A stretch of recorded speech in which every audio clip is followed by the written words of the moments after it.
Cek, Assalamualaikum warahmatullahi wabarakatuh. Waalaikumsalam warahmatullahi wabarakatuh. Baik, kami izin untuk matikan kembali mic-nya supaya lebih kondusif, Bapak Ibu. Saya izin untuk cek sound dulu. Apakah suara saya masuk, Bapak Ibu? Terdengar jelas? Mohon di feedback di kolom chat. Kalau gambarnya nggak putus-putus ya. Gambarnya aman, jernih. Oke. Baik, kita mulai. A'udzubillahi minasyaitonirrajim. Bismillahirrahmanirrahim. Assalamualaikum warahmatullahi wabarakatuh. Alhamdulillah Rabbil Alamin. Hamdan katsiran tayyiban mubarakan fih kama yuhibbu Rabbuna wa yarda. Asyhadu an la ilaha illallah wahdahu la syarikalah wa asyhadu anna Muhammadan abduhu wa rasuluh. Allahumma salli ala sayyidina Muhammad wa ala ali sayyidina Muhammad. Rabbi shrah li sadri wa yassir li amri wahlul 'uqdatam min lisani yafqahu qawli. Bersyukur kita kepada Allah Subhanahu wa taala. Alhamdulillah Bapak Ibu rahmati Allah, malam hari ini kita kembali berjumpa secara virtual di Majelis Ilmu Hijrah Bersama UAS setiap hari Selasa. Bapak Ibu, ahlan wa sahlan yang baru pertama kali berjumpa dengan saya. Perkenalkan, nama Ana Alvin Firdaus bersamai Bapak Ibu semuanya di program Hijrah Bersama UAS ini. Seolah kita adakan kajian ini rutin ya. Bagi Bapak Ibu yang sudah daftar lewat link kajian.sidak.id/UAS dan terhubung dengan admin via WhatsApp, insya Allah kita akan bersamai malam-malam Selasa Bapak Ibu semuanya dengan sajian-sajian ilmu di pekan-pekan berikutnya nanti. Baik Bapak Ibu, sudah hampir 700 ya yang sudah bergabung. Ini mungkin akan nyusul, akan banyak. Link yang sudah kami bagikan itu hanya khusus untuk Bapak Ibu saja, tapi boleh di-share untuk keluarga terdekat gitu. Jadi kalau misalnya Bapak Ibu memang punya keluarga yang ingin Bapak Ibu supaya ikut kajian pada malam hari ini, silakan di-share. Suara belum ada. Mohon dibaca chatnya. Jika tidak ada suara, silakan klik tombol bertanda headphone pojok kiri bawah, diklik. Nah, share ke anak biar dia ikutan. Karena materi malam hari ini cukup penting, cukup krusial, fikih toharoh, fikih toharoh, fikih bersuci. Jadi Bapak Ibu rahmati Allah, satu-satunya agama yang kami coba pernah baca begitu ya, satu-satunya agama yang mensyariatkan, mewajibkan pemeluknya untuk membersihkan bagian tubuhnya selama 5 kali dalam sehari, itu hanya Muslim, itu hanya Islam, nggak ada yang lain. Inilah yang kemudian menambah keyakinan kita bahwa agama yang dibawa oleh Rasulullah SAW begitu sempurna.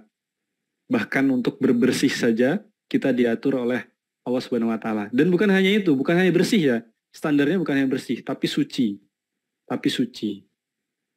Nah, insya Allah malam hari ini kita akan bahas itu.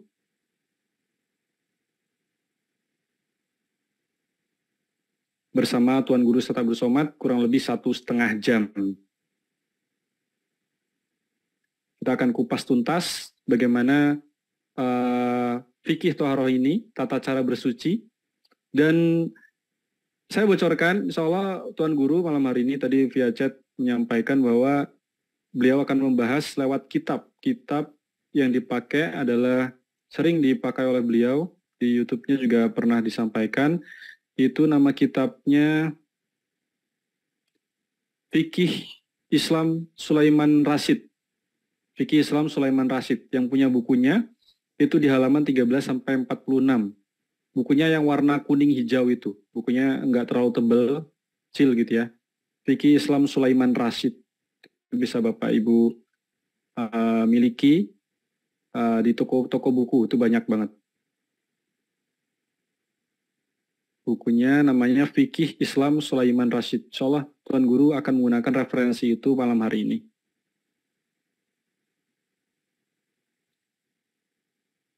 Oke, yang baru pertama kali bergabung, saya pengen tahu dong. Coba angkat tangannya, raise hand, Yang baru pertama kali bergabung? Raise hand. Pakai fitur raise hand ya di bawah itu. Ada? Masya Allah. Banyak ya. Sudah ketiga kalinya. Yang baru pertama kali ikut, kami ingin tahu dong, apa hubnya, apa harapannya, kenapa kok mau malam-malam menghabiskan waktunya, menghabiskan kuotanya untuk ikut majelis hijrah bersama UAS ini. Coba apa harapannya, apa yang diinginkan? Share ke kami di kolom komentar, kolom chat. Pengen dapat apa sih? Bergabung di hijrah bersama UAS ini. Dapat ilmu yang manfaat, cari ilmu, bisa nambah ilmu, makin istiqomah dalam jalan Allah, ces hati, dapat jodoh, ada aja nih siapa ini? Astagfirullahaladzim. Kak Nuria, dapat jodoh. Kita doakan ya, mudah-mudahan dapat jodoh yang solih.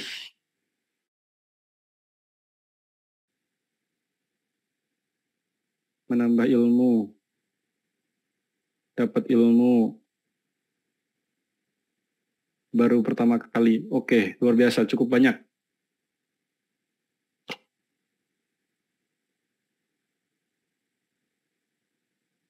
Baik, seperti biasa, Bapak Ibu rahmati Allah, kami menghimbau supaya bagi Bapak Ibu yang belum sholat Isya, untuk sholat Isya terlebih dahulu, kita harus punya standar prioritas, fikih prioritas, ini dulu baru itu, sholat dulu yang wajib, baru mengerjakan yang lain yang sunnah, kajian ini sunnah, jangan kebalik-balik, mengisi asupan iman.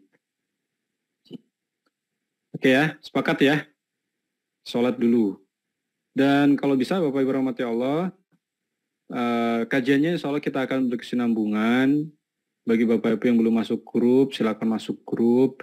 Karena berkesinambungan ini, tema-temanya insya Allah akan menyadarkan kita, akan menambah hasanah ilmu kita. Jadi kalau bisa, buat buku catatan khusus. Di setiap episode Hijrah Bersama UAS ini, Bapak Ibu punya catatan, nah kan luar biasa. Kalau misalkan 100 kajian yang Bapak Ibu ikuti, Bapak Ibu punya resumenya. Nah itu kita bisa merojaah ulang. Bisa merojaah ulang, bisa mengingat kembali, dan luar biasanya kalau kita bisa menyampaikan kembali ke saudara kita, ke keluarga kita, begitu. Menjadi amal jariah.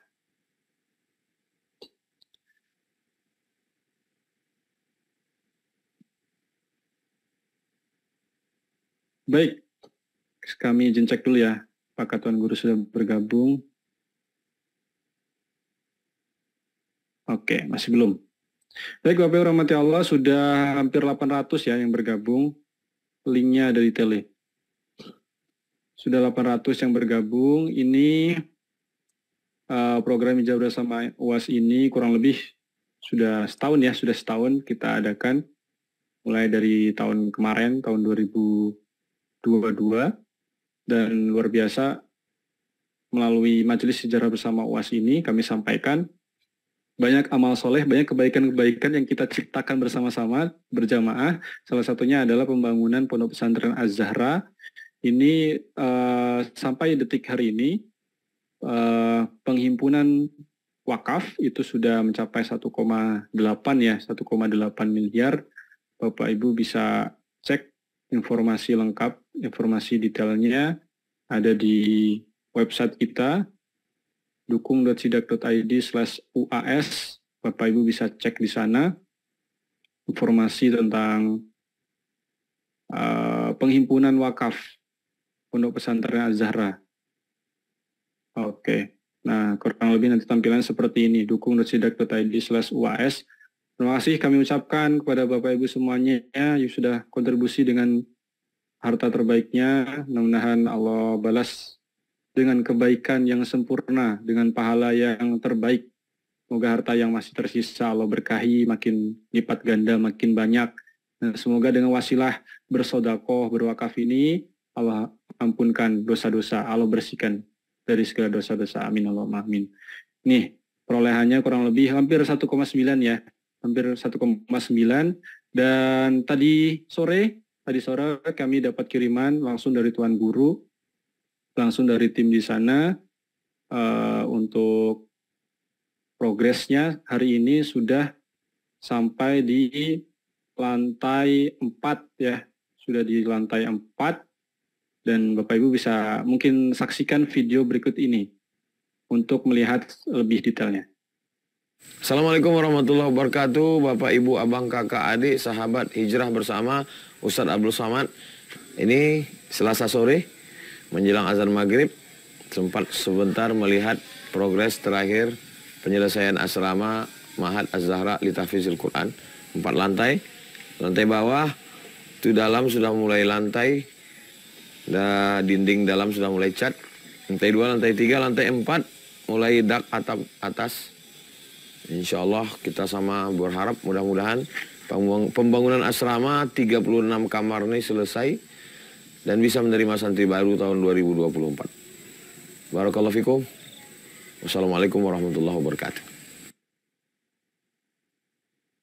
Soalnya kita targetkan di pertengahan tahun depan, tahun 2024, bulan Juni, kita berdoa mudah-mudahan bisa segera rampung ya, segera selesai dan bisa segera menerima santri-santri baru. Soalnya pondoknya tadi yang seperti Bapak Ibu lihat langsung di video, itu lokasinya di Rimbu Panjang di Riau, langsung diasuh oleh guru kita, Tuan Guru Ustadz Abdul Somad.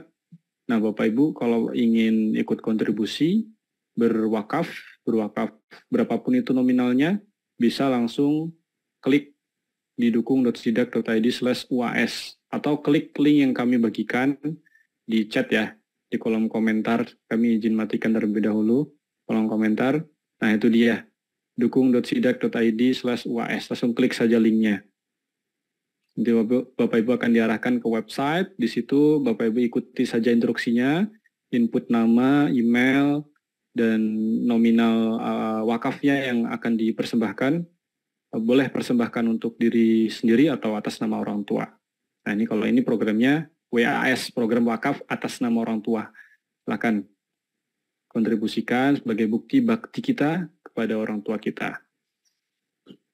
Baik, kami izin Bapak Ibu cek kembali. Insya Allah guru kita sudah berada di tengah-tengah kita. Bapak Ibu rahmati Allah, siapkan posisi yang nyaman begitu ya. Siapkan minuman hangat bila perlu supaya lebih rileks bisa menyimak kajian pada malam hari ini. Kemudian buku catatan juga disiapin, apapun itu supaya terekam ya, insight-insight, ilmu-ilmu yang disampaikan itu bisa kita catat sehingga bisa kita ulangi, bisa murojaah kembali dengan harapan kita bisa menyampaikan kembali begitu. Kalau lupa bisa buka lagi. Seperti itu. Nah itu sudah menjadi budaya ya, sudah menjadi budaya, santri itu harus nyatet. Dan kami sampaikan supaya ngajinya serius, open kameranya dan nggak nyambil apapun itu ya bentuknya. Serius gitu, kalau misalkan memang uzur nggak bisa open cam, nggak apa-apa dimatikan, tapi serius untuk mendengarkan. Baik, insya Allah kita awali majlis kita malam hari ini dengan sama-sama melafazkan ta'awuz dan basmalah. A'udzubillahi minasyaitonirrajim. Bismillahirrahmanirrahim.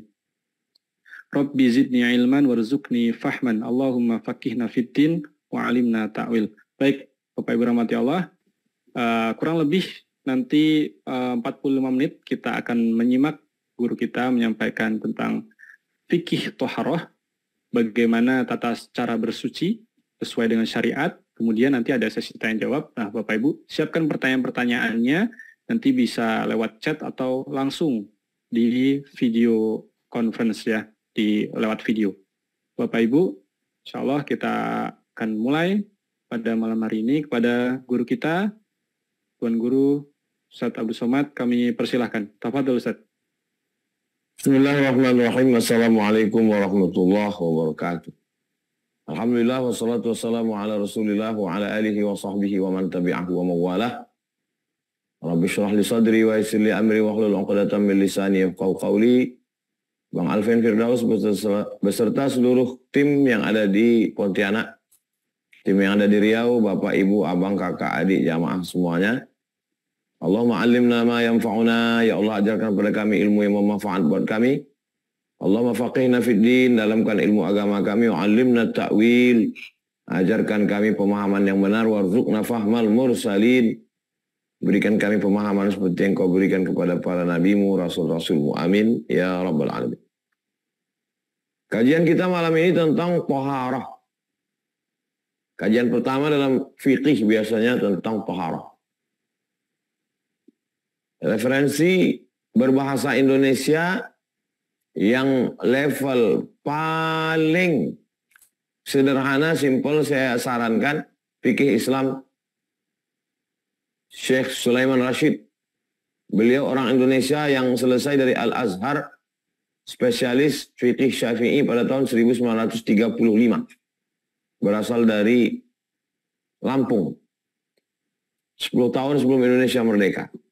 Belum ada LCMA, doktor. Waktu itu namanya syahadah alimiyah. Ya, jadi beliau ini seorang yang alim. Taharah artinya bersuci. Maka selesai berwudu kita selalu minta Allahumma ja'alni minat tawabin, ja'alni minal mutatahhirin. Taharah bersuci. Orang yang suci disebut dengan mutatahhirin. La yamassuhu illal mutahharun. Tidak boleh menyentuh Quran kecuali orang yang suci. Semua orang bersih, tapi belum tentu suci. Semua orang yang suci, insya Allah pasti bersih. Jadi walaupun nampaknya santri, sarungan, mungkin orang mengejeknya kumuh, tapi insya Allah suci. Tapi orang yang berjas, berdasi, kelihatannya bersih, belum tentu suci. Kenapa bisa demikian? Ini yang mau kita kaji. Terkait tentang masalah bersuci ini, ada alatnya. Ada air, ada yang pakai tanah. Lalu kemudian caranya bagaimana? Beda antara mandi biasa dengan mandi bersuci. Kemudian jenis-jenis najis yang mau disucikan. Kemudian benda yang wajib disucikan. Dan kenapa, apa sebab sehingga orang mesti bersuci. Nah ini pembahasan. Kalau kita lihat ada orang mandi. Padahal badannya tidak ada kena najis, tidak kena kencing, tidak kena kotoran. Kenapa dia mandi? Dia membersihkan dirinya bukan dari najis, tapi dari hadas. Maka yang najis itu kelihatan. Kencing, kotoran, mohon maaf, tai. Tapi kalau hadas, dia tidak kelihatan. Ada hadas besar, ada hadas kecil. Hadas besar, orang yang sedang junub. Maka saat dia mandi, itu dia menghilangkan hadas besar. Tidak kelihatan oleh mata. Sedangkan hadas kecil ketika orang berwudu itu menghilangkan hadas kecil. Setelah dia suci dari hadas kecil baru dia bisa megang Quran, bisa sholat dan lain sebagainya. Alat bersuci yang pertama adalah air. Air itu ada air suci tapi tidak bisa dipakai untuk bersuci. Contoh kita minum teh manis, suci. Minum kopi, suci. Dia bukan najis, tapi tidak bisa dipakai untuk bersuci. Tidak bisa dipakai untuk mandi wajib. Tidak bisa dipakai untuk berwudu. Jadi airnya mesti air suci mensucikan. Disebut dengan istilah air mutlak. Lalu kemudian air suci itu tidak boleh berubah warnanya, baunya, rasanya. Itu air laut Pak Ustadz asin. Kurang dari 2 kulah. 2 kulah itu kalau diukur 60 cm ke atas, 60 cm ke samping, 60 cm dalamnya, 60 cm lebarnya, 60 cm panjangnya. Nah, jadi kalau di kamar kita ada ember besar, tong, drum, besar, itu air suci mensucikan. Tapi kalau kurang dari itu, kita khawatir ada orang mandi, sampunya, sabunnya masuk ke dalam. Jangan dipakai untuk berwudu, jangan dipakai untuk bersuci, karena dia tidak mutlak, tidak suci mensucikan. Jadi bagus dari air keran. Nah, sebaiknya bak di kamar mandi besar. Kalau tidak ada besar, pakai air keran. Lalu kemudian ada air yang suci tapi tidak bisa dipakai untuk bersuci. Seperti air buah-buahan, air jus, air timun itu. Timun itu mengandung air. Itu tak bisa. Ada juga air yang suci lalu kemudian dia tidak bisa dipakai bersuci karena dia berubah menjadi najis, mutanajis. Air lalu kemudian jatuh bangkai tikus ke dalam. Maka ini sudah berubah, tidak bisa dipakai. Mutanajis dia. Lalu kemudian ada air yang makruh untuk dipakai. Itu misalnya air yang dijemur. Air kena panas matahari terik. Di antara sebabnya, di antaranya karena bisa menyebabkan penyakit pada kulit. Jadi Islam amat sangat menjaga kita semua. Kita bersuci dari apa? Dari najis. Di antara yang najis itu adalah bangkai. Bangkai binatang. Maka itu najis, mesti disucikan, dibersihkan. Kemudian darah. Jadi kalau kita kena darah, tapi Pak Ustadz di badan kita ini ada darah. Kalau begitu ada najis lah ini. Kalau dia keluar. Nah, sama seperti orang sholat. Kamu sholat bawa najis. Dia di dalam, tak najis. Ketika dia keluar, baru najis. Nanah. Nanah seperti darah yang membusuk, berubah warnanya, busuk bau, nanah. Kemudian benda yang keluar dari kubul dan dubur. Kubul yang dari depan, kemaluan, dubur, anus, mohon maaf. Itu juga najis. Berikutnya yang kelima adalah khamar, arak. Khamar najis. Innamal khamru, sesungguhnya khamar, wal maisir judi, wal ansab menyembelih binatang untuk berhala, wal azlam mengundi nasib, rijsun najis. Anjing dan babi. Hurriman alaikumul maitatu waddamu walahmul khinzir. Nah, ini benda yang mesti disucikan. Lalu kemudian cara mensucikannya, cara toharohnya, ada namanya najis mughallazah. Najis yang berat. Idza walagal kalbu fi ina'i ahadikum. Ini bejana tempat air minum. Tiba-tiba datang anjing menjilat. Fa'ahriquhu, tumpahkan. Ada ember, mangkok. Tumpahkan semuanya. Lalu disiram dengan 7 air. 7 siraman. Salah satunya dengan air tanah. Diambil tanah, campur dengan air. Masukkan ke botol, goncang. Disiramkan. Misalnya kita dijilat anjing, tidak bisa hanya sekedar wudhu, tak bisa. Ini mughallazah. Maka disiram dengan 7 air, 7 siraman, satunya dengan air bercampur tanah, habis itu siram 6 kali lagi. Dengan air tanahnya bisa di tengah, bisa di awal, bisa di akhir. Ada namanya najis yang ringan, mukhaffafah. Nah itu cukup dengan menyiramkan saja. Misalnya kena kencing, ini cukup disiram bersih dengan air mensucikan. Kemudian ada lagi namanya najis mutawassithah. Nah, ini najis yang pertengahan. Lalu kemudian beristinja. Dalam Islam tidak bisa masalah cebok, masalah bersuci ini kaitannya nanti dengan sholat. Tidak sah sholat kita kalau tidak benar cara bersucinya.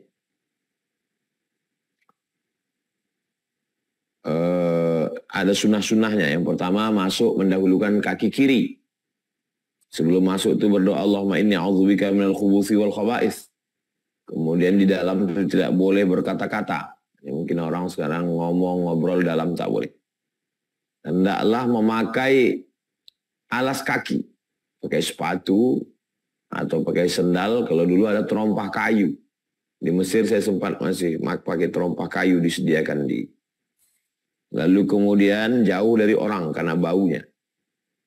Lalu kemudian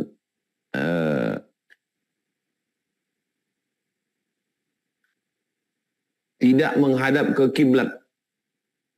Tidak pula membelakangi kiblat. Nah, jadi kalau ini sekarang menghadap kiblat, nggak boleh, membelakangi tak boleh. Jadi kita menghadap, kalau kami di Sumatera menghadap ke utara atau menghadap ke selatan. Lalu kemudian tidak boleh di tempat lubang-lubang tanah. La yabulanna ahadukum fil juhri. Jangan kamu buang air di lubang tanah. Karena lubang tanah ini ada dua alasan. Yang pertama, sarang semut. Lihatlah bagaimana Islam menghormati hewan, binatang, serangga sekalipun. Yang kedua, karena lubang-lubang jin juga. Jadi sampai kepada jin pun diperdulikan juga. Kemudian yang bersuci yang pertama ini namanya wudhu. Bersuci berwudhu ini syarat wudhu. Yang pertama muslim. Jadi kalau ada orang tidak Islam, dia berwudhu, dia hanya dapat dingin-dinginnya aja. Pahala wudhu tidak, karena syaratnya mesti muslim. Yang kedua mumayyiz. Mumayyiz sudah bisa membedakan mana kotoran, mana makanan, mana baik, mana buruk. Yang ketiga, tidak berhadas besar. Kalau dia berhadas besar, maka dia mandi wajib. Yang keempat, dengan air suci mensucikan, air mutlak. Air hujan, air sungai, air laut. Tidak ada yang menghalangi sampai air ke kulit. Sisi ikan, walaupun sebesar beras, bekas cat, atau plastik, maka kutek tidak bisa. Karena menghalangi air kena ke anggota wudhu. Adapun fardu wudhu itu, yang pertama niat. Niat ini dilafazkan untuk menguatkan hati. Nawaitu raf'al hadatsil asghari listibahati sholati fardu alayya lillahi ta'ala. Kalau tidak bisa pakai bahasa Indonesia, saya berniat berwudu untuk menghilangkan hadas lillahi ta'ala. Kemudian yang kedua membasuh muka. Jadi berniat ketika air disiramkan ke muka. Bismillahirrahmanirrahim. Pasang niat. Nah. Yang ketiga membasuh kedua tangan. Idza kuntum ila sholati faghsilu wujuhakum. Basuh muka. Dari mulai batas tumbuhnya rambut sampai ke bawah.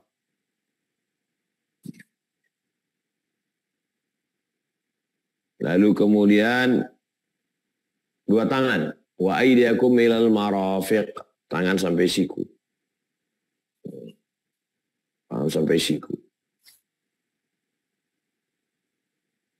Kemudian mengusap kepala. Wamsahu biru'usikum. Usap kepala. Dalam mazhab Maliki semua kepala. Dari depan sampai ke belakang. Sampai ke depan lagi. Nyambung ke telinga. Mazhab Maliki. Kalau mazhab Syafi'i, air untuk kepala beda dengan air untuk telinga. Jadi kepala sedikit saja diubun, diusap. Habis itu nanti baru untuk telinga. Basahkan tangan, telinga. Mazhab Syafi'i. 3 kali. Kemudian membasuh kedua telapak. Membasuh kaki sampai mata kaki. Celah-celah jari. Jangan sampai tumit kena. Kemudian tertib itu artinya berurutan. Idza kuntum ila sholati faghsilu wujuhakum wa aydiyakum ilal marafiq wamsahu bi ru'usikum wa arjulakum ilal ka'bain. Kaki sampai mata kaki. Adapun sunatnya membaca basmalah. Nah, itu sunat-sunatnya. Bismillahirrahmanirrahim. Yang kedua, membasuh telapak tangan. Cuci tangan dulu. Lalu kemudian berkumur-kumur. Ambil air, kumur-kumur. Mungkin ada bekas makanan, kotoran. Kemudian memasukkan air ke hidung. Ke mulut, langsung ke hidung. Kumur-kumur, terus ke hidung. Lalu kemudian mengusap kepala. Jadi kalau ada orang mengusap kepala sampai keseluruhan kepala, nah itu sunnah. Yang keenam, mengusap telinga bagian luar dan dalam. Bagian dalam telinga, nih. Bagian luarnya ini. Nah, jadi ini bagian dalam. Ini bagian keluar. Menyilang jari takhlil namanya. Jari supaya masuk air dalam. Jari-jari kaki dengan kelingking. Dari mulai kelingking. Kalau kaki. Mendahulukan yang kanan. Itu sunat. Jadi kalau ada orang berwudu kiri duluan, keluar dari sunat. Yang ke-9, membasuh anggota 3 kali. Jadi kalau kebetulan airnya cuman botol kecil, sekali-sekali saja. Rukun-rukunnya saja. Wajah, tangan, kepala, telinga, kaki. Cukup. 1 botol kecil cukup. Tapi kalau mau sunnah 3 kali. Yang ke-10 berturut-turut. Maksud berturut-turut ini jangan sampai wajah kering. Kena air kering, tidak mualat namanya. Mesti berturut-turut. Jangan sampai kering. Yang ke-11 dilakukan sendiri, tidak minta orang lain. Jadi kalau ada orang diwudukkan orang lain, itu boleh. Yang ke-12 tidak dilap. Ada orang habis berwudu ambil handuk. Makruh hukumnya kata Imam Nawawi. Tapi kalau karena dingin di Padang Panjang, di Brastagi, di Bandung, itu boleh. 13 menggosok anggota wudu. Digosok dia. Digosok. Digosok. Tadlik namanya. 14 menjaga supaya percikannya jangan kembali ke badan. Jadi kalau dia menyiram, jangan sampai percikan yang dari lantai itu balik lagi. 15, selama berwudu itu jangan ngomong. Jangan bercerita. 16, bersiwak. Laula an asyqa ala ummati la amartuhum bisiwak inda kulli salah. Kalau Allah tidak memberatkan bagi umatku, ku perintahkan mereka untuk bersiwak setiap mau salat. Yang ke-17 membaca 2 syahadat, menghadap ke kiblat, asyhadu an la ilaha illallah la syarikalah wa asyhadu anna Muhammadan abduhu wa rasuluh. Allahumma ja'alni minat tawwabin wa ja'alni minal mutatahhirin wa ja'alni min ibadikas salihin. 18 berdoa, 19 membaca 2 kalimat syahadat selesai wudu. Nah, itu diantara sunat-sunatnya. Adapun yang membatalkan wudu menurut mazhab Syafi'i, yang pertama keluar sesuatu dari anis sabilaini, 2 jalan. Kubul bagian depan, dubur bagian belakang. Keluar air, kencing namanya. Keluar kotoran, keluar angin, nah itu batal. Dan yang kedua hilang akal. Apakah dia pingsan, apakah gila, itu batal. Yang ketiga, menurut mazhab Syafi'i, bersentuhan laki-laki dengan perempuan. Bersentuhan dengan ibu tak batal, dengan adik tak batal, dengan anak tak batal, dengan ponakan tak batal. Tapi dengan perempuan yang tidak ada hubungan, itu batal. Dengan istri batal. Dalam mazhab Syafi'i. Karena ilat sebabnya adalah nafsu. 4, menyentuh kemaluan atau dubur dengan telapak tangan. Gatal atau ada sesuatu kena kemaluan dan dubur telapak tangan batal. Mazhab Syafi'i. Ini tentang masalah wudu. Lalu kemudian di antara bagian juga dari pembahasan toharoh bersuci adalah masul khuffain. Mengusap, menyapu, mengusap sepatu khuf. Sepatu khuf adalah sepatu terbuat dari kulit, tidak bertapak, menutup mata kaki. Nah, bisa ditulis di Google, tulis di situ al-khuf.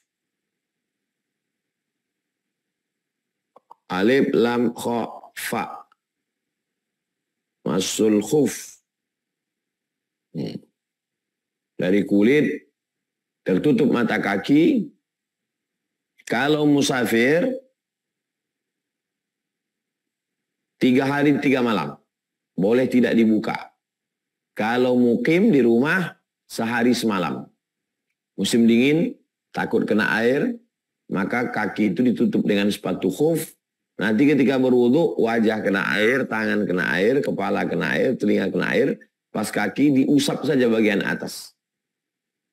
Namanya masul khuffain. Syarat mengusap khuf itu, kedua sepatu itu dipakai sesudah suci. Nah, jadi kalau saya malam ini mau pakai khuf, saya berwudu dulu. Berwudu, kaki saya bersih, habis itu saya pakai khuf. Nanti malam kalau saya mau tahajud, maka saya berwudu dan pas kaki tidak disiram, cukup diusap saja. Kedua sepatu mesti panjang, menutupi bagian kaki yang wajib dibasuh, dari tumit sampai mata kaki. Yang ketiga, kedua sepatu itu kuat, dipakai berjalan jauh dan terbuat dari benda yang suci. Adapun yang membatalkan mengusap sepatu ini, kalau keduanya atau salah satu dari sepatu itu terbuka, sobek, koyak. Yang kedua, habis masa yang ditentukan. Kalau dia mukim sehari semalam, musafir 3 hari 3 malam. Yang ketiga, kalau dia berhadas besar. Nah, misalnya mohon maaf dia berhubungan dengan istrinya, maka dia mesti mandi wajib, maka mesti dibuka. Berikutnya adalah di antara pembahasan thaharah mandi wajib. Sebab-sebab menyebabkan orang mandi wajib, yang pertama jima, mohon maaf, berhubungan. Apakah keluar spermanya atau tidak? Jadi kalau dia berhubungan, idza iltaqal khitanani faqad wajabal ghuslu. Kalau ketemu 2 khitan, laki-laki dan perempuan, maka wajib mandi. Wa illam yunzil, walaupun tidak keluar spermanya. Yang kedua adalah orang yang wajib mandi kalau mohon maaf keluar sperma. Apakah karena mimpi atau karena sebab lain, maka dia wajib mandi. Mandi wajib, mandi besar, mandi junub. 3 istilah untuk 1 makna. Yang ketiga mati. Di orang Islam yang meninggal dunia itu wajib dimandikan. Maka ada fardu kifayah namanya. Mengkafankan, memandikan, mengkafankan, menyolatkan, menguburkan. Wajib bagi umat Islam. Kalau tidak dilakukan satu negeri, itulah maka orang yang mu'alaf masuk Islam itu diisytiharkan di masjid beramai-ramai. Supaya jangan sampai jenazahnya diambil saudaranya yang belum Islam. Yang keempat, mohon maaf, menstruasi. Jadi selesai haid, maka perempuan mandi. Yang kelima, nifas. Itu habis melahirkan anak. Habis masa nifas, mandi bersih. Adapun rukun mandi itu 2 saja. Yang pertama niat. Nawaitu raf'al hadatsil akbari an jami'il badani fardu alayya lillahi ta'ala. Bahasa Indonesia, saya niat mandi wajib karena Allah Ta'ala. Mengalirkan air ke seluruh tubuh dari ujung rambut sampai ke ujung kaki. Adapun sunat-sunatnya, 1 membaca Bismillahirrahmanirrahim.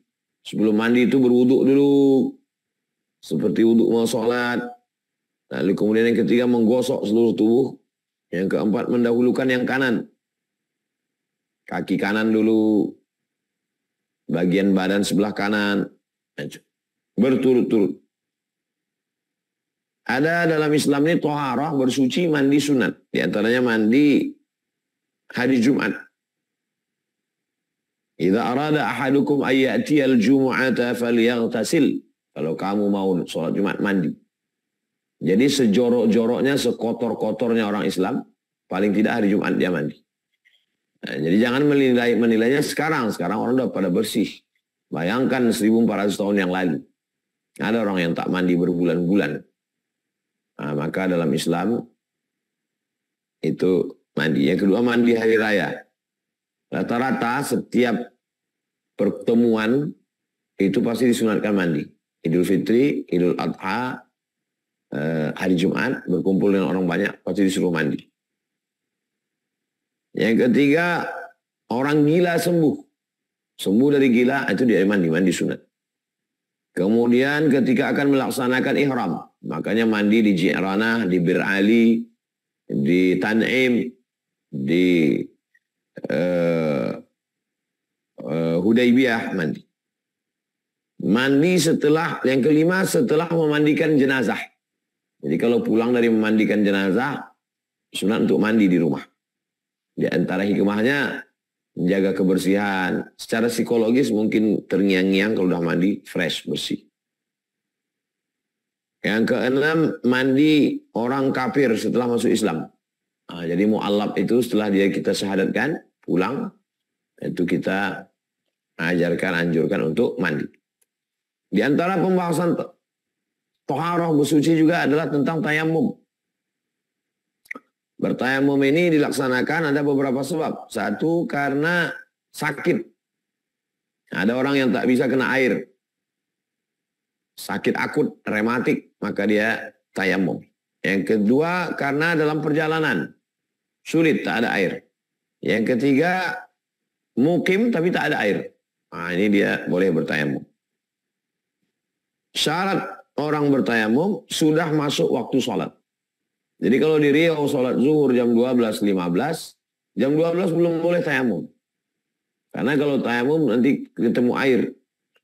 Azan, Allahu Akbar, Allahu Akbar. Tak ada air, tayamum. Yang kedua, sudah ada ikhtiar usaha. Gali tanah, tak juga ada.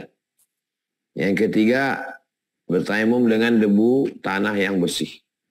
Yang keempat, menghilangkan najis. Jadi sebelum tayamum itu, hendaklah dia membersihkan dulu badannya, anggota tubuhnya, najis. Rukun tayamum ini ada 4. Yang pertama niat. Nawaitut tayamum. Saya berniat tayamum. Apakah untuk menghilangkan hadas atau menghilangkan hadas besar atau hadas kecil. Yang kedua, mengusap wajah dengan tanah. Yang ketiga, mengusap kedua tangan sampai ke siku menurut mazhab Syafi'i. Yang keempat, tartib. Tartib artinya berurut-urutan. Jangan tangan dulu baru wajah. Jadi tanah yang bersih suci diletakkan di atas nampan atau di atas koran atau di atas atau langsung ke tanah, dipukulkan. Setelah dipukul, ditepukan, dihembus ke wajah. Debu yang dikelingking ini untuk bagian ini, yang kelingking ini untuk bagian depan. Sini loh. Sekali saja. Sekali. Pukulkan. Tepuk, hembus. Bagian yang ini di awal.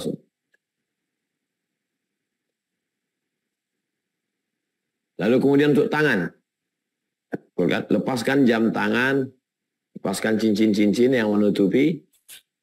Pukulkan. Tepuk. Hembus.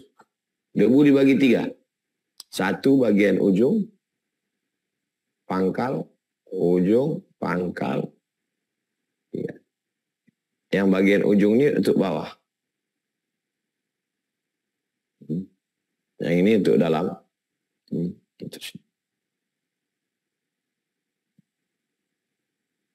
Sekali. Wajah sekali, tangan sekali.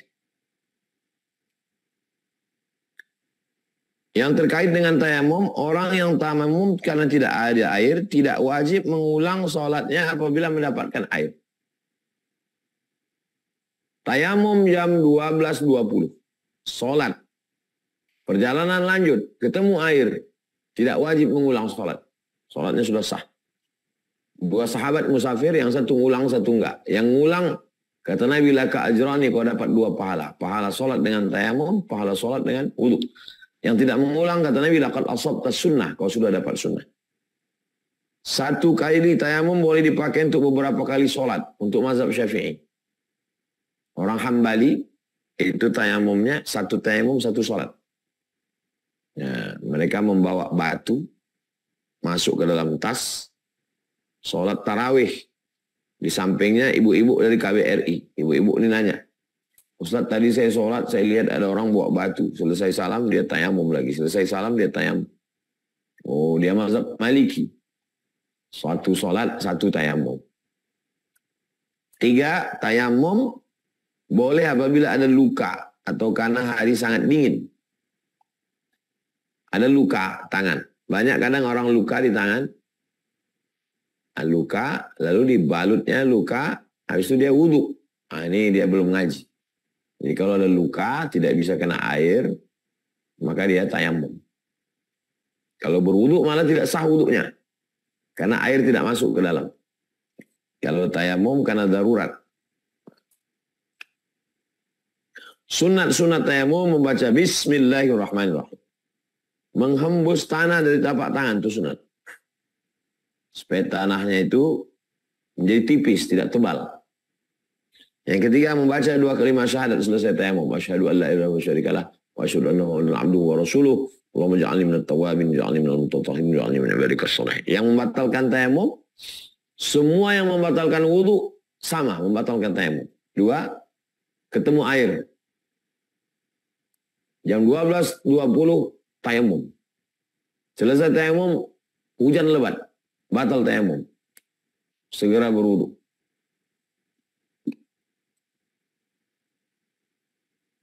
Pembahasan juga dari toharoh adalah darah. Ini masih pembahasan dalam toharoh.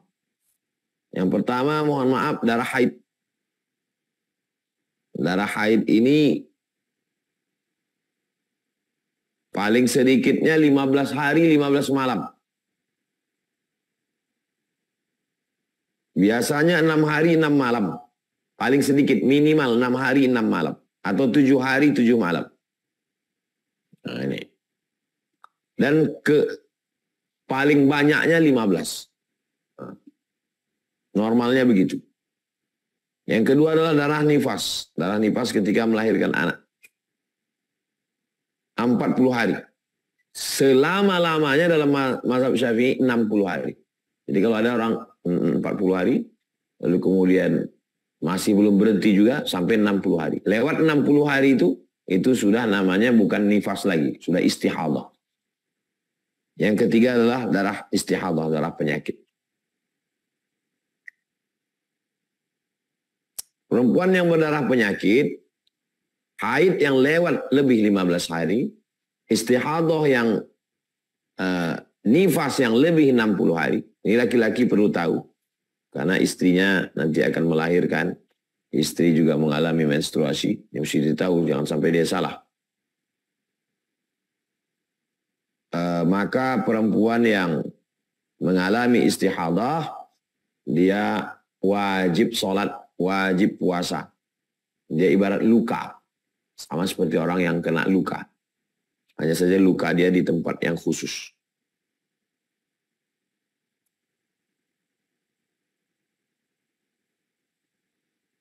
Yang dilarang ketika orang sedang berhadas, tidak boleh sholat, tidak boleh tawaf, tidak boleh menyentuh, membawa, mengangkat Al-Quran. Lalu kemudian yang dilarang bagi orang yang junub, tidak boleh sholat, tidak boleh tawaf, tidak boleh menyentuh, membawa, mengangkat Al-Quran, tidak boleh membaca Al-Quran. Tidak boleh berhenti berdiam di dalam masjid. Ini menurut mazhab Syafi'i. Yang dilarang karena hadas, haid, dan nifas. Sholat, tawaf, menyentuh dan membawa Al-Quran, berdiam dalam masjid, puasa, tak boleh. Suami haram hukumnya menalak istri yang sedang haid atau sedang nifas. Tunggu dulu, habis haidnya, habis nifasnya. Na'udzubillah. 7. Suami istri haram bersetubuh ketika dalam keadaan haid atau nifas.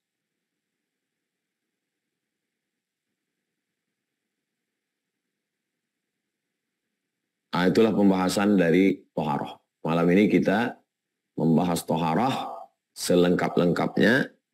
Saya bacakan sekilas dalam halaman 13 sampai 52. Sebagaimana biasa, pukul 20.40. Sekarang sudah 20.50. Karena keterlambatan, mohon maaf. Saya kembalikan ke Bang Alvin Firdaus. Ada hal yang terkait. Mudah-mudahan bermanfaat. Terima kasih. Assalamualaikum warahmatullahi wabarakatuh. Waalaikumsalam warahmatullahi wabarakatuh. Salat tabarakallah. Luar biasa. Jadi Bapak Ibu, kita ambil dari pembahasan buku Fikih Islam Sulaiman Rasyid di halaman 13 sampai 46. Banyak ya, dari mulai bersuci, macam-macam air, benda-benda yang termasuk najis, istinja, adab bagaimana buang air kecil, buang air besar, wudhu, mandi wajib, tayamum, hingga darah tadi. Nah, insya Allah kita akan masuk ke sesi tanya jawab. Saya rasa akan banyak sekali pertanyaan-pertanyaan kontemporer dari kebingungan-kebingungan apa kayak bunda semuanya. Ini saya catat sudah banyak sekali pertanyaan-pertanyaan. Ini sudah saya coba kelompokkan, mulai dari pertanyaan tentang wudhu, tentang bagaimana kencing, bagaimana adab kencing dan lain sebagainya. Insya Allah kita akan sama-sama diskusikan ya Bapak Ibu semuanya. Tapi sebelum itu kami mengajak Bapak Ibu semuanya, solihin solihat yang sudah bergabung, yang masih bergabung di Hijrah Bersama UAS ini untuk kita sama-sama ikut berwakaf atas nama orang tua di program Wakaf Anak Soleh untuk pembangunan Pondok Pesantren Az-Zahra. Dan sebelumnya kami mengucapkan terima kasih jazakumullah khairan kasir untuk semuanya yang sudah berkontribusi. Alhamdulillah per hari ini, per tadi sore tadi sudah tahap 4 lantai pondoknya.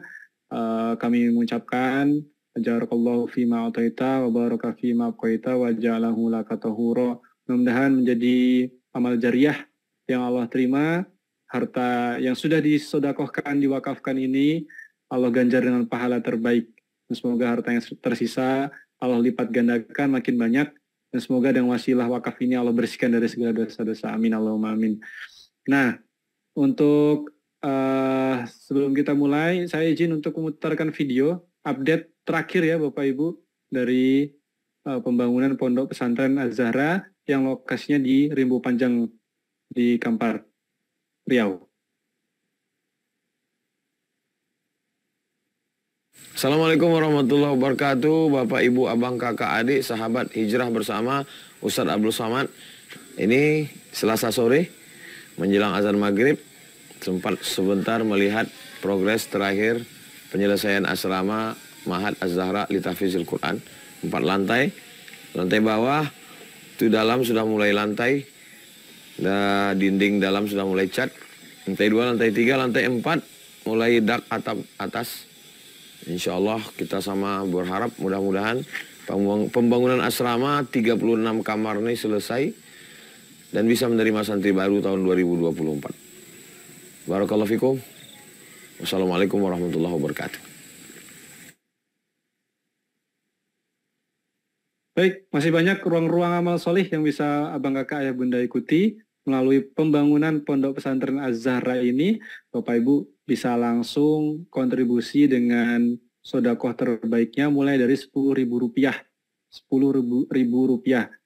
Caranya bagaimana Bang? Klik link yang kami bagikan di kolom chat. Bang Umar boleh bagikan di YouTube ya. Bang Ilham juga. dukung.sidak.id/UAS. Baik, langsung kita masuk ke sesi tanya jawab. Kita mulai dari kolom chat. Ini ada kurang lebih 3 pertanyaan. Pertanyaan pertama dari Ibu Khairun Nisa Kautsar. Setelah mandi wajib, ketika akan mau langsung melaksanakan sholat, apakah harus berwudu lagi Ustadz? Kalau dia selama mandi itu tidak ada hal yang membatalkan wudhu, maka dia tidak perlu wudhu. Karena ibarat membuat tangga dari kayu yang sudah dipaku lebih kuat daripada diikat. Wudhu itu ikat, sedangkan mandi itu paku. Kalau sudah dipaku tidak perlu diikat. Kecuali terjadi hal-hal yang membatalkan wudhu tadi. Kalau dia berwudhu lagi setelah mandi, sunat. Kalau merasa tidak ada yang membatalkan, dan dia tidak berwudhu, sholatnya sah. Kalau dia berwudhu lagi, wudhunya itu sunat. Karena tajdidul wudhu, memperbaharui wudhu, hukumnya sunat. Wallahu a'lam bishawab. Baik, masih seputar wudhu Ustadz. Tadi kan Ustadz menyampaikan bahwa yang membatalkan wudhu itu ketika keluar dari 2 lubang.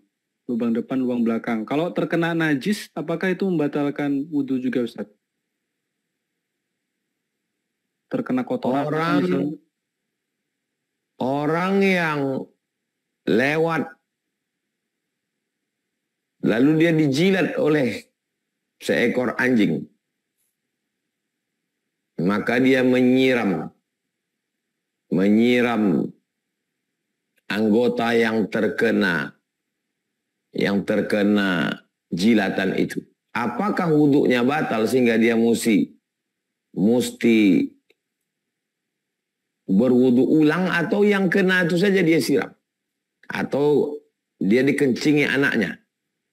Dia sedang menggendong anak ini sudah lewat 2 tahun. Atau anak yang sudah makan. Karena kalau anak belum 2 tahun, belum makan selain ASI, maka cukup dipercikkan. Apakah disiram yang bekas kencing saja atau mesti ulang wudhu lagi? Ikhtilaf. Sebagian menyebut ulang. Sebagian menyebut siram yang kena najis saja. Nah, jadi kalau begitu, kalau yakin, pegang mana yang yakin. Pegang. Kalau saya ragu, maka kalau ragu, yang menghilangkan keraguanlah yang dipegang. Al-khuruju minal khilafi aula. Keluar dari khilaf lebih utama. Oh, saya nggak ragu kalau saya ulang. Ayo ulang. Saya nggak ngulang, Ustaz, karena saya yakin, saya berilmu. Al-yaqinu la yuzalu bisyak. Keyakinan tidak bisa dihilangkan dengan keraguan. Demikian. Wallahu a'lam bishawab. Baik. Selanjutnya dari Pak Amri Firdaus. Saya izin bertanya, apa hukumnya kencing berdiri? Dan bagaimana cara mengajarkan anak supaya benar dengan kencing jongkok? Kencing dianjurkan sunnah menghadap. Kalau kita di Indonesia, dalam hadisnya, la tastaqbilul qiblata wa la tastadbiruha. Jangan menghadap kiblat, jangan membelakangi kiblat. Walakin syarriqu wa gharribu. Menghadaplah kamu ke timur, menghadaplah ke barat. Hadis itu tidak bisa dipakai di Indonesia. Karena kalau kita menghadap ke timur, berarti kita membelakangi kiblat. Menghadap ke barat, berarti kita menghadap kiblat. Hadis itu berlakunya di Madinah. Karena posisi Madinah di utara, posisi Makkah di selatan.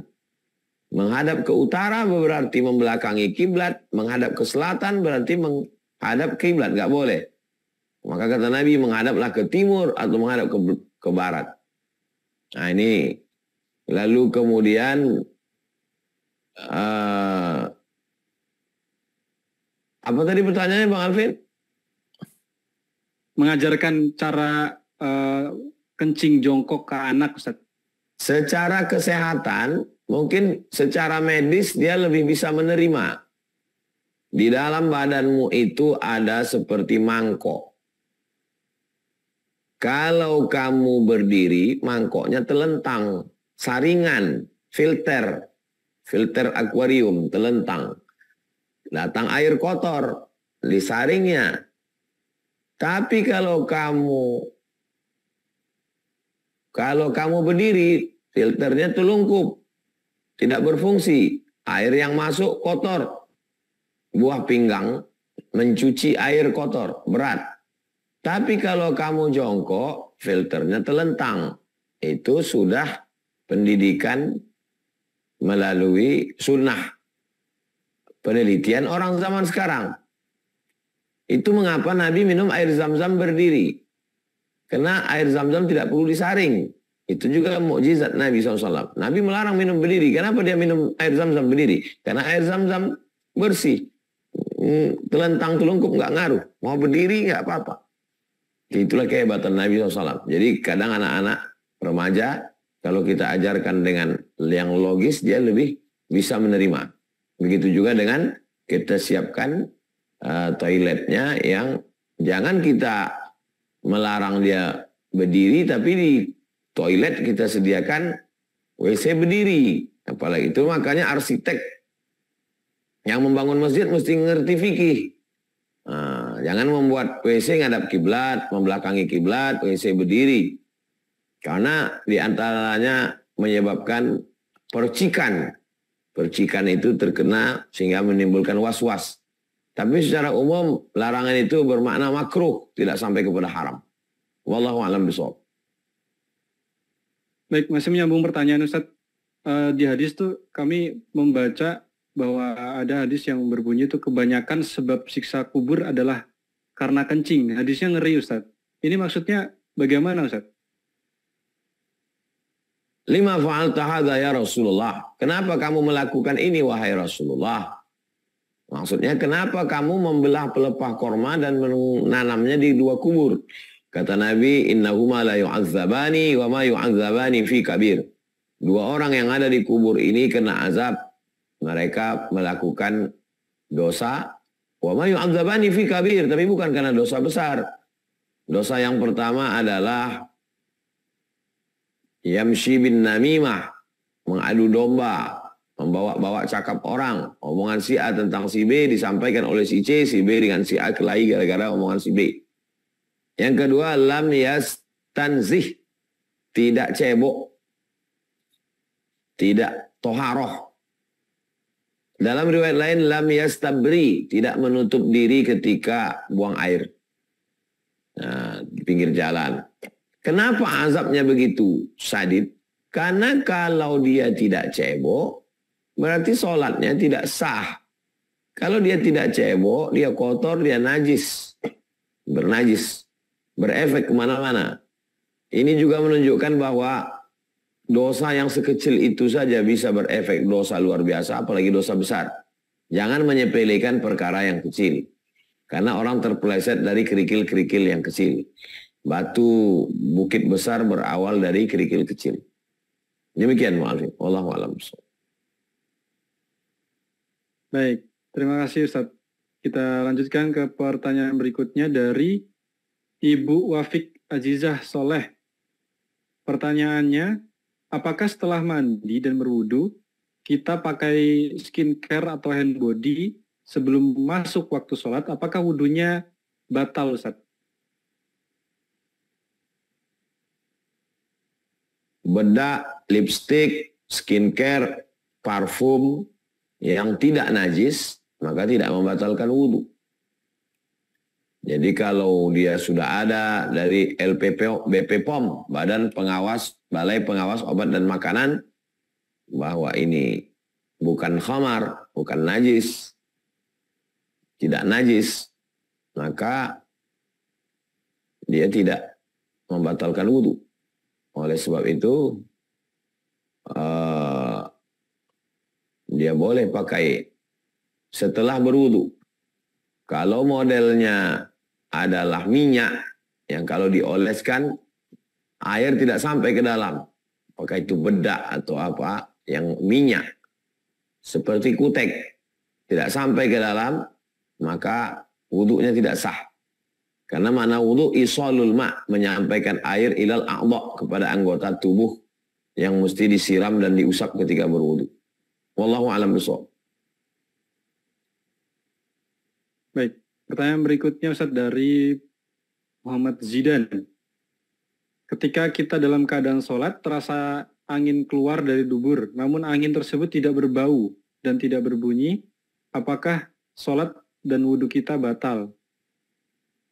Kata Nabi, fala yansharif. Siapa yang merasakan sesuatu keluar, maka janganlah dia membatalkan sholatnya. Hatta tasma'a sautan au tajida rihan. Hatta tasma'a sautan, sampai kau mendengar ada suara. Au tajida rihan, atau mencium bau. Selama tidak terdengar suara dan tidak mencium bau, maka tidak batal wudu. Kalau sudah terdengar salah satu dari indikasi, dengar suara atau mencium bau, maka batal wudu. Wudu lagi, sholat. Wallahu a'lam.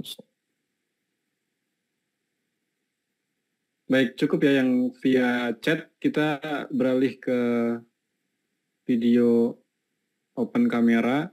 Bagi Bapak Ibu yang bertanya, silakan open kameranya dan raise hand ya, angkat tangan. Pertama saya persilakan Ibu Nilawati. Silakan Ibu, open mic-nya dan sampaikan pertanyaannya.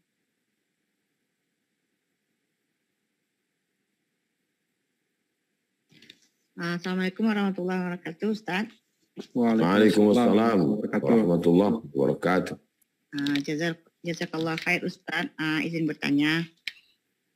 Gini Ustaz, saya kan kerjanya sebagai terapis bekam ya Ustaz.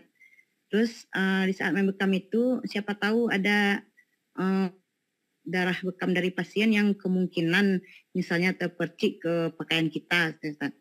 Jadi apakah darah bekam ini adalah najis yang jika misalnya kita tidak tahu terbawa sholat gitu, apakah menjadikan sholat kita tidak sah gitu Ustaz? Makasih Ustaz. Assalamualaikum warahmatullahi wabarakatuh. Waalaikumsalam warahmatullahi wabarakatuh. Ada yang disebut dengan najis hukmi.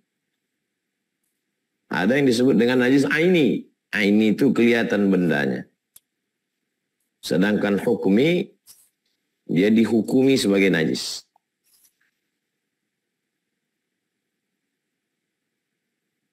Jadi kalau dia sebesar ujung rambut, sebesar ujung jarum, maka disebut dengan ma'fu anhu, termaafkan. Sementara ketika kita melakukan itu, kita tidak dapat deteksi. Saya menganjurkan bagi sahabat-sahabat yang berkecimpung dalam beberapa pekerjaan, sebaiknya membuat pakaian khusus. Kita biasanya, orang tua-tua dulu kalau kita musafir atau mampir ke rumah orang, dikasihnya kita kain sarung, dikasihnya peci. Itu untuk menunjukkan kita buka, mohon maaf, celana, mungkin ada terpercik najis. Tapi kalau hanya sekedar sebesar ujung rambut, maka masuk dalam kategori golongan ma'fu anhu. Coba lihat di halaman 22. Najis mutawassithah. Halaman 22 nomor 3. Najis mutawassithah pertengahan, najis yang dari najis pertengahan, satu najis hukmiyah, yaitu kita yakini adanya tapi tidak nyata. Zat, bau, rasa, dan warnanya. Seperti kencing yang sudah lama kering, sehingga sifat-sifatnya sudah hilang. Cara mencuci najis ini cukup dengan mengalirkan air di atas benda yang kena itu. 2. Najis ainiyah, yaitu yang masih ada zat, warna, rasa, dan baunya. Kecuali warna atau bau yang sangat sukar menghilangkannya. Sifat ini dimaafkan. Cara mencuci najis ini tidaklah dengan menghilangkan zat, warna, baunya. Adapun percikan darah yang tidak banyak, maka dia bukan hukmiyah dan bukan ainiyah. Maka disebut dengan ma'fu anhu, termaafkan. Nah, biasanya pintu setan masuk berbisik dari pintu-pintu kecil. Nah, ini baju kau tadi ada begini. Maka saya menganjurkan, bagus, buat baju khusus macam dokter-dokter itu khusus. Sehingga nanti waktu kita sholat ganti baju baru. Buka jaket mantelnya itu. Mantel khusus untuk bekam itu. Demikian. Wallahu a'lam bishawab. Baik, penanya berikutnya untuk yang ikhwan ya. Silakan raise hand, angkat tangan bagi yang bertanya.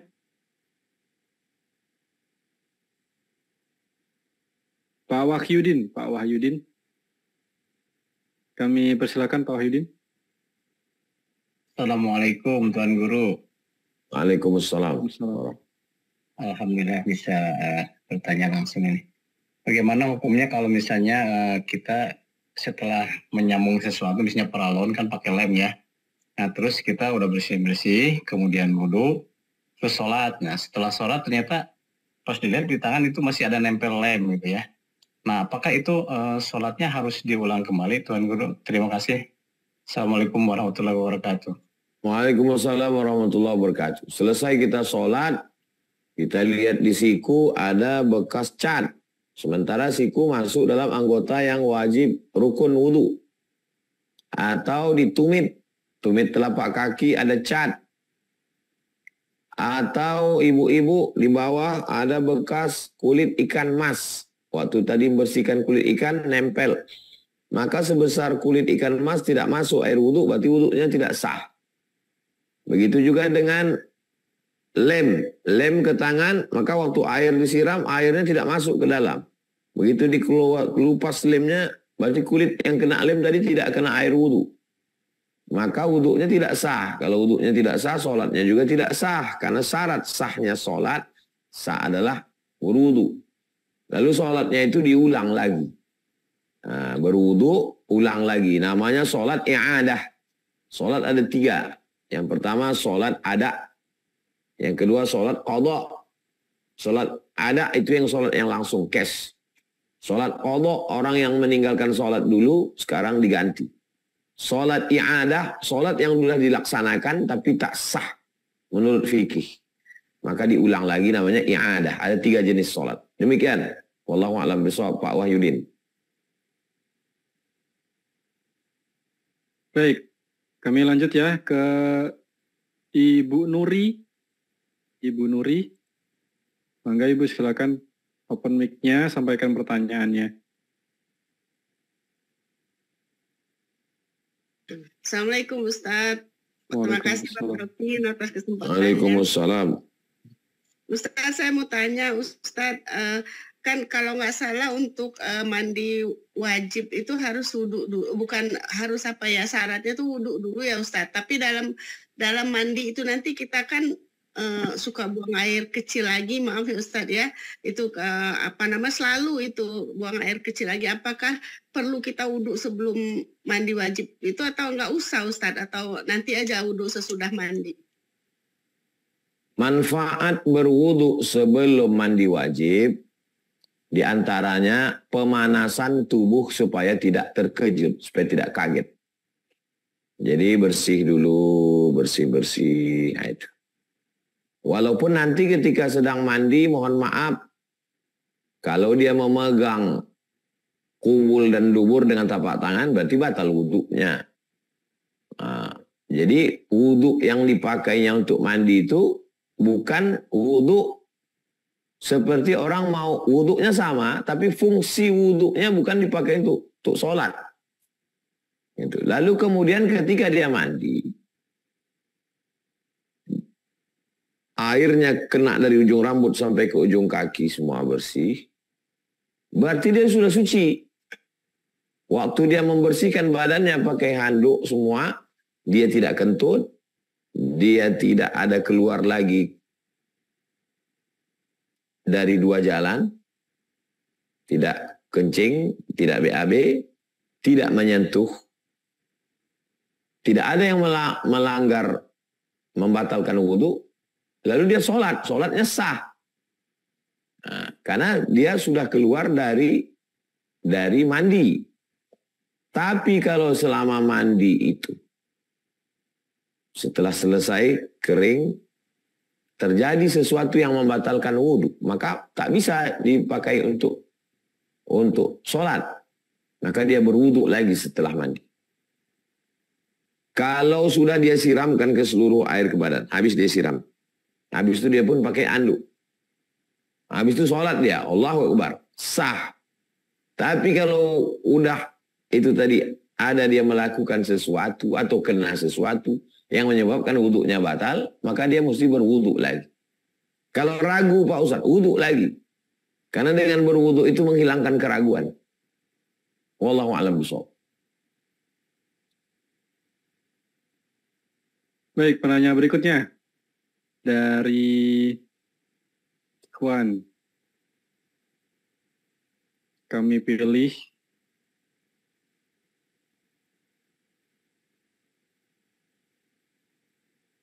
bingung nih memilihnya siapa.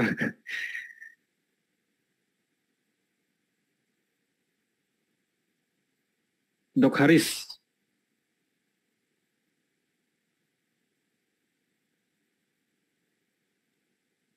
Assalamualaikum Ustadz. Waalaikumsalam warahmatullahi wabarakatuh. Nah, kebetulan pas banget ininya temanya Ustadz. Beberapa hari lalu, qadarullah saya kecelakaan motor Ustadz, dan ada bagian seperti di telapak tangan ini yang luka. Jadi kan udah terperban, terus di lutut juga ya Ustadz ya. Nah, pertanyaan saya itu kalau seperti ini, apakah tetap berwudu tapi kita lewatin yang bagian di perbannya ini Ustadz, atau tayamum aja gitu Ustadz? Terus yang kedua, kalau di saat sholat kalau lutut itu kan pas lagi sujud itu kan terkena tekanan ya Ustadz ya. Khawatir lukanya nggak sembuh-sembuh atau agak lama sembuhnya. Sebaiknya saya sholatnya tetap normal seperti itu atau duduk aja Ustadz di saat Mas mau untuk menyesuaikan dengan lukanya Ustadz supaya nggak lama sembuhnya gitu Ustadz. Baik. Di halaman 41, Pak Dr. Aris, halaman 41, nomor 3. Boleh tayamum apabila luka. Nah, jadi kalau luka, tayamum. Karena kalau berwudu, Bapak tidak mungkin buka perban. Wudunya tak sah. Jadi Bapak tayamum. Tayamum, lalu kemudian sholat. Adapun kalau gerakan sholat itu memperlambat kesembuhan, menurut dokter yang amanah, maka masuk dalam kategori darurat. Maka Bapak sholatnya duduk. Duduk di kursi. Kalau bisa di awalnya berdiri di awal. Allahu Akbar, berdiri di awal. Nanti pas mau rukuknya, rukuk nggak bisa baru duduk. Tapi kalau dari awal tidak bisa berdiri, duduk saja. Nah, masuk dalam kategori darurat. Demikian Pak Aris, wallahu a'lam bishawab. Ya, terima kasih Ustaz. Barakallah. Baik, berikutnya kami persilakan Ibu Sonia.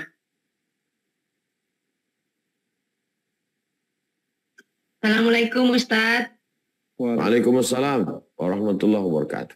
Izin bertanya Ustadz, kan anak saya laki-laki sudah dewasa. Kalau saya sudah wudhu gitu terus anak saya mau berangkat salim gitu, itu apakah membatalkan Ustadz kalau saya mau sholat? Terus yang kedua, kan saya lagi batuk Ustadz. Terus kalau pas pada saat sholat itu kita batuk, saya batuk gitu tuh ada dahak yang mau keluar. Terus kalau saya telan lagi itu saya sholatnya bagaimana gitu Ustadz? Itu aja Ustadz. Jazakallah khair Ustadz. Dahak tidak najis. Nah, jadi kalau ibu secara medis, secara kesehatan, batuk keluarkan dahak. Kalau tidak memungkinkan karena di tengah masjid tidak bisa keluar, ditelan atau tertelan, maka wudhunya sah, tidak batal, sholatnya tetap sah. Lalu kemudian tentang mahram karena nasab dalam Islam, mahram ibu yang pertama ayah ibu, yang kedua kakek ibu, yang ketiga abang ibu, kakak laki-laki, yang keempat adik ibu laki-laki, yang kelima anak ibu laki-laki, lalu kemudian abang ayah ibu. Ibu punya ayah, ayah ibu itu punya abang, paman, laki-laki, adiknya atau kakaknya atau adiknya. Kemudian dari pihak ibu, ibu punya ibu, ibunya ibu punya kakak laki-laki atau adik laki-laki. Nah, itu mahram, tidak batal. Keponakan ibu, ibu punya saudara laki-laki atau saudari perempuan, lalu dia punya anak laki-laki. Nah, itu juga tidak batal, karena itu mahram. Mahram karena nasab namanya. Demikian Ibu, wallahu a'lam bishawab. Jazakallah khair Ustaz. Baik, Ibu Herlina. Herlina Bogor, kami persilakan. Oh, baik. Terima kasih Ustaz. Assalamualaikum warahmatullahi wabarakatuh Ustaz. Izin bertanya, kalau kita ada rasa was-was dalam berwudu dan dalam sholat, nah itu bagaimana Ustaz ya secara fikihnya? Apakah harus diulang atau kita lanjutkan dengan keyakinan kita? Terus maaf ada dua pertanyaan, boleh Ustaz? Yang satu keluar dari tema. Silakan. Ya. Begini Ustadz, agak sedikit menyimpang dari tema. Bagaimana untuk menyatukan kakak beradik dalam satu keluarga? yang disebabkan perpecahan akibat dari materi.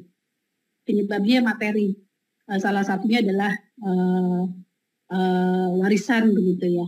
Nah itu bagaimana untuk menyatukan kembali gitu. Saya ada keinginan untuk menyatukan kembali antara adik dengan kakak begitu. Terima kasih Ustaz Jazakallahu khairan. Pada keluarga sebaiknya dibuatkan arisan, pertemuan hari Ahad, libur, mengundang ustadz, kajian khusus tentang warisan. Supaya ketika keluarga meninggal, ayah, ibu, ini saudara kandung tidak kaget. Sudah tahu jatahnya masing-masing. Sehingga begitu juga dengan istri sudah tahu bahwa ini adalah intern suami saya dengan saudara-saudaranya. Saya tidak perlu masuk ke dalam. Jadi setelah orang tua meninggal segera dibagi. Kalau selesai dengan ustadz, alhamdulillah. Kalau tidak selesai, nama-nama ahli waris ditulis.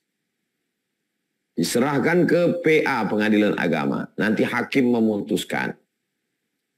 Si Anu dapat sekian karena anak. Si Anu tidak dapat karena cucu.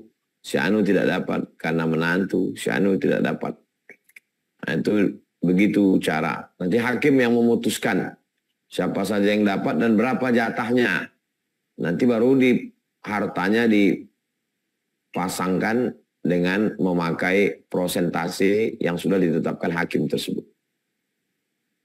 Setelah orang dijelaskan jatahnya, maka dia insya Allah tidak sakit hati. Karena orang biasanya marah itu karena merasa hartanya dimakan saudaranya. Kalau sudah jelas, oh hak dia, jatah dia. Nah, kalau sudah begitu, tidak bisa disuruh orang berdamai tanpa menyelesaikan konflik. Jadi masalahnya itu masalah silaturahim, tapi itu hanya pemicunya saja. Intinya adalah masalah pembagian harta. Nah, jadi kepada jamaah jangan segan sungkan membuat satu kajian khusus keluarga tentang warisan. Kalau kita sedang sholat, kita ragu membaca Al-Fatihah, apakah sudah baca atau belum? Baca Al-Fatihah. Sholat zuhur, sholat asar karena sendiri. Baca lagi. Karena itu rukun. Ragu tentang tasbih, kalau dia baca, sunat. Andai tidak dia baca, sudah sah. Selama ada tumakninah, subhana rabbiyal azim ya bihamd. Teruskan, jangan dibatalkan sholatnya. Kita sholat ini seperti orang bawa sepeda motor yang fokus. Kadang-kadang dia ngantuk, seperti orang nyetir, kadang-kadang ya bangun lagi. Suara itu membantu kita khusyuk. Allahu Akbar. Bismillahirrahmanirrahim. Didengar telinga, mulut membaca. Pikiran, hati. Mulut, telinga, pikiran, hati, fokus. Nah, sampailah salam. Kadang kita kurang fokus, naik lagi. Kurang fokus, naik. Demikian Ibu. Wallahu a'lam bishawab. Wa iyyakum. Baik, alhamdulillah sudah pukul 21.24. Sebelum menutup, Ustaz, ada pertanyaan dari saya. Sempurnanya Islam, kita tahu bahwa mungkin Islam itu satu-satunya agama yang mewajibkan umatnya untuk bersih-bersih diri 5 kali sehari. Itu membuat kita makin yakin bahwa syariat yang dibawa oleh Nabi SAW ini begitu sempurna, Ustaz. Masalah cebok saja diurusin. Tapi ada satu pertanyaan, ini cukup nyeleneh yang mungkin butuh ilmu untuk menjawabnya, Ustaz. Ketika yang kentut itu adalah pantat, kenapa yang dibersihkan itu justru wajah, tangan? Nah, pertanyaan-pertanyaan gitu, bagaimana cara menjawabnya, Ustaz? Kalau kita memakai khuf, sepatu khuf, itu yang diusap itu atasnya, bukan bawahnya. Jadi kalau sepatu khuf itu dipakai, jadi yang diusap itu bagian atasnya. Bisa turunkan kamera.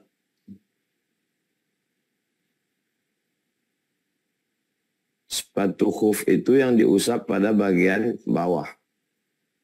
pada bagian atas.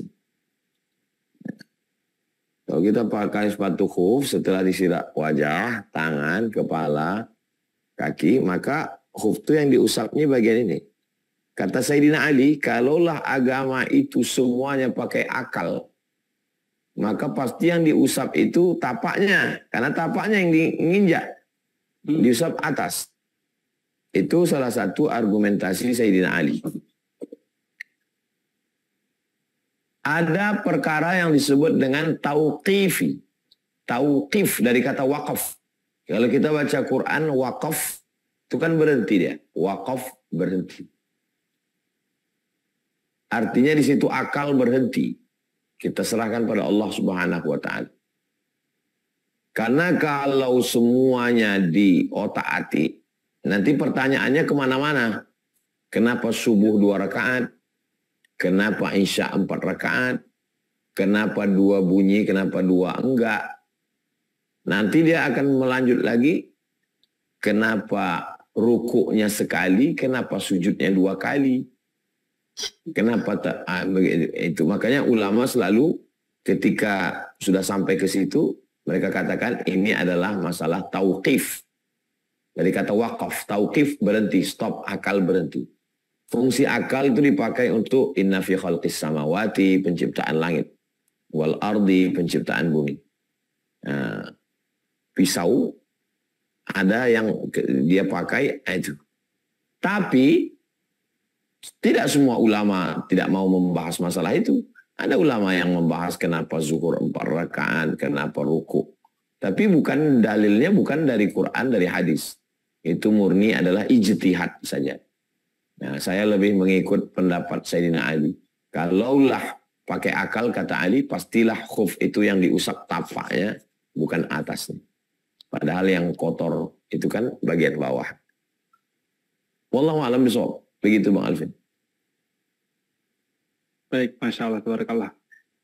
Terima kasih atas jawabannya, Ustaz. Oh, sebelum saja. Ya, dulu ada Menteri Agama yang bercerita dosen saya waktu di AIN. Saya kuliah di AIN 1996 sebelum ke Mesir. Waktu itu ada Menteri Agama, kata dosen saya, Menteri Agama namanya Prof. Mukti Ali dari McGill, Kanada. Waktu dia sedang seminar, ada mahasiswa nanya, Prof, kenapa wudhu itu yang keluar angin kan dari bawah, kenapa yang disiram kok wajah? Lalu Prof. Mukti Ali datang manggil, lalu kemudian dia tempeleng. Tempeleng biasa saja, bukan karena marah. Tempeleng mahasiswa itu. Mungkin karena sakit atau sedih menetes air matanya. Kata Prof. Mukti Ali, kenapa pipi yang di ini, kenapa air mata mau keluar dari sini? Itu jawaban yang tadi yang saya maksudkan, itulah jawaban yang ijtihad. Karena tidak ada dalilnya dalam Quran dan hadis. Nanti kalau ada ustadz atau psikolog atau mu'alaf baru masuk Islam atau pakar, saintis memberikan jawaban-jawaban, kita mesti paham bahwa jawaban itu adalah sifatnya ijtihadi. Ijtihad, bukan dari ayat Quran menjelaskan atau hadis Nabi. Ya, demikian, wallahu a'lam. Baik, insyaallah terjawab, Ustaz. Terakhir, Ustaz, untuk penutup dari materi pada malam hari ini tentang taharah, mungkin ada kalimat penutup dari Ustaz. Tafadhol, Ustaz. Kita terus mengaji karena kaji tidak pernah berhenti. Jadi ngaji taharah, ngaji sholat, fikih banyak sekali. Ada fikih ibadah, ada fikih muamalah, ekonomi, syariah. Ada fikih jihad, ada fikih, banyak sekali fikih terkait. Makanya di Fakultas Syariah ada fikih jinayah, siasah politik, dan lain sebagainya. Jadi kita tidak pernah ngaji, dan fikih ini adalah referensi yang paling dasar, paling rendah berbahasa Indonesia. Kalau sudah dikuasai ini, nanti pindah ke kitab Matan Takrib, Fathul Qarib yang berbahasa Arab. Demikian, mudah-mudahan kita terus mengaji, memahami, mengamalkan, mengajarkan. Suami penting karena dia mengajarkan istrinya. Istri juga penting karena akan mengajar anak-anak. Intinya kita semua ngaji. Al-hadiniyah, untuk niat yang baik-baik kita mohon kepada Allah. Al-Fatihah. A'udzubillahi minasyaitonirrajim. Bismillahirrahmanirrahim. Alhamdulillah rabbil alamin. Arrahmanirrahim. Maliki yaumiddin. Iyyaka na'budu wa iyyaka nasta'in. Ihdinas shiratal mustaqim, shiratal ladzina an'amta 'alaihim ghairil maghdubi 'alaihim waladdallin. Amin. Allahumma 'allimna ma yanfa'una. Ajarkan pada kami ilmu yang bermanfaat untuk kami. Wanfa'na bima 'allamtana. Ilmu yang sudah kau ajarkan pada kami buat dia berguna untuk kami. Allahumma inna na'udzubika min ilmin la yanfa'. Jauhkan kami dari ilmu yang tidak bermanfaat. Wa min qalbin la yakhsha'. Jauhkan kami dari hati yang tidak takut. Wa min nafsin la tashba'. Jauhkan kami dari nafsu yang tak pernah kenyang. Wa min du'ain la yusma'. Jauhkan kami dari doa yang tak dikabulkan. Rabbana hab lana minas shalihin. Jadikan anak kami anak-anak yang solih dan solihah. Rabbana taqabbal minna innaka antas samiul alim. Terimalah amal kami. Amin. Allahumma balligh thawaba ma qara'nahu min suratil Fatihah. Sampaikan pahala bacaan dari surat Al-Fatihah yang kami baca ila arwahi abaina wa ummahatina wa ajdadina wa jaddatina wa limasyayikhina, kepada almarhumah ibu, almarhum ayah, kepada kakek nenek, wa limasyayikhina, guru-guru kami semuanya. Wa ja'alna minal mutahabbina bijalalik. Jadikan kami orang-orang yang berkasih sayang karena Engkau. Tahta zilli arsyika yawma la zilla illa zilluk. Berikan kami naungan di bawah arasmu pada saat tak ada tempat bernaung kecuali Engkau ya Allah. Allahumma ansur ikhwanana al-mujahidin al-mustad'afina fi Palestin. Tolong saudara kami yang sedang berjuang di Palestina. Wa damir a'da'aka a'da'ad-din. Hancurkan musuh agamamu, musuh kami semua, musuh Engkau ya Allah. Allah mansur man nasaraddin. Tolong orang yang menolong agamamu. Wa khzilil kafarta wal musyrikin. Hinakan, rendahkan, jatuhkan orang yang menyia-nyiakan agamamu, orang yang menghinakan agamamu ya Allah. Allahumma dafa'an al-ghala wal waba wal fahsya wal riba wal zina wal munkar. Selamatkan kami dari malapetaka, bencana, riba, zina, narkoba, perbuatan keji dan munkar. Rabbana atina fid dunya hasanah wa fil akhirati hasanah wa qina adzabannar. Wa sallallahu ala sayyidina Muhammad wa ala alihi wasallam walhamdulillahi rabbil alamin. Taqabbalallahu minkum minna wa minkum taqabbal ya karim. Terima kasih Bang Alvin Firdaus beserta seluruh Pontianak dan Pekanbaru. Tetap istiqomah, tetap ngaji, tetap beramal. Mudah-mudahan kita senantiasa bersama dalam doa. Assalamualaikum warahmatullahi wabarakatuh. Waalaikumsalam warahmatullahi wabarakatuh. Karena Ustaz, mudah-mudahan Allah ganjar dengan pahala terbaik. Terima kasih atas ilmu yang sudah disampaikan pada malam hari ini. Luar biasa, banyak sekali ilmu yang bisa kita ambil, bisa kita fahami, bisa kita amalkan nanti. Kita berdoa mudah-mudahan apa yang sudah kita dengarkan tadi menghujam di dada kita, bisa kita amalkan, bisa kita ajarkan. Amin Allahumma amin. Terima kasih Bapak Ibu atas partisipasinya pada malam hari ini di kajian hijrah bersama UAS. Mudah-mudahan apa yang sudah disampaikan benar-benar kita paham. Dan insya Allah kita akan jumpa lagi di pekan depan ya, di hari Selasa, di malam yang sama, di jam yang sama, jam 8 malam. Insya Allah kita akan belajar kembali dengan tema-tema yang tidak akan lari dari 3 hal, fikih, kemudian akhlak, dan akidah begitu ya. Nah, 3 tema besar ini yang akan kita bahas nanti.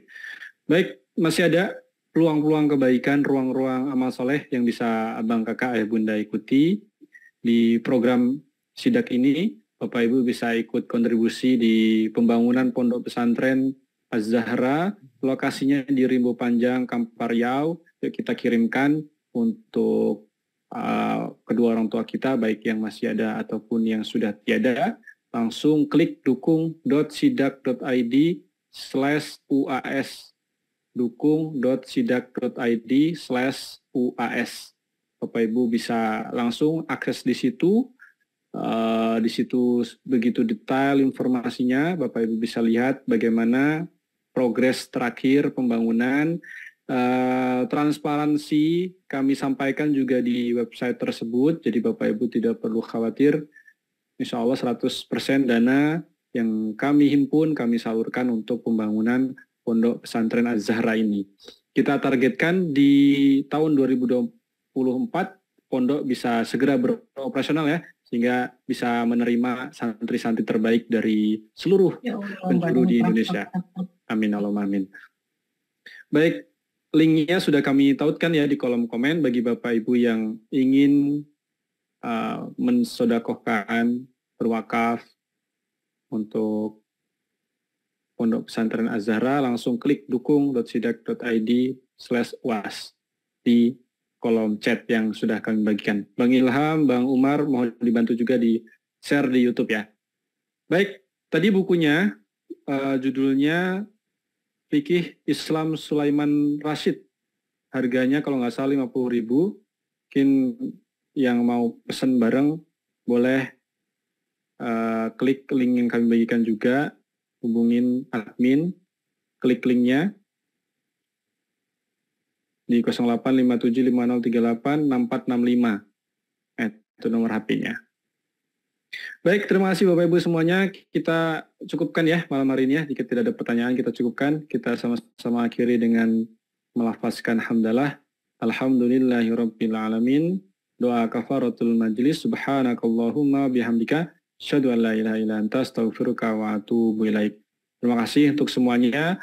Banyak sekali tadi pertanyaan-pertanyaan yang tidak terjawab. Dan itu insya Allah kita akan lanjutkan dialog-dialog kita, diskusi-diskusi kita. Mohon maaf untuk semuanya yang mungkin sudah angkat tangan, raise hand, tapi belum terjawab ya. Sabar-sabar, nunggu giliran. Insya Allah semuanya dapat. Baik, terima kasih. Saya Alvin Firdaus, mohon maaf jika ada salah kata, pasti datangnya dari kekhilafan saya pribadi, dan jika ada yang benar, datangnya dari Allah Subhanahu wa Ta'ala. Terima kasih. Saya ucapkan semuanya, jazakumullahu khairan katsir untuk Bapak Ibu semuanya. Sehat-sehat selalu, berkah selalu untuk semuanya. Mudah-mudahan kita bisa berjumpa di kajian hijrah bersama UAS di pekan berikutnya. Terima kasih. Assalamualaikum warahmatullahi wabarakatuh.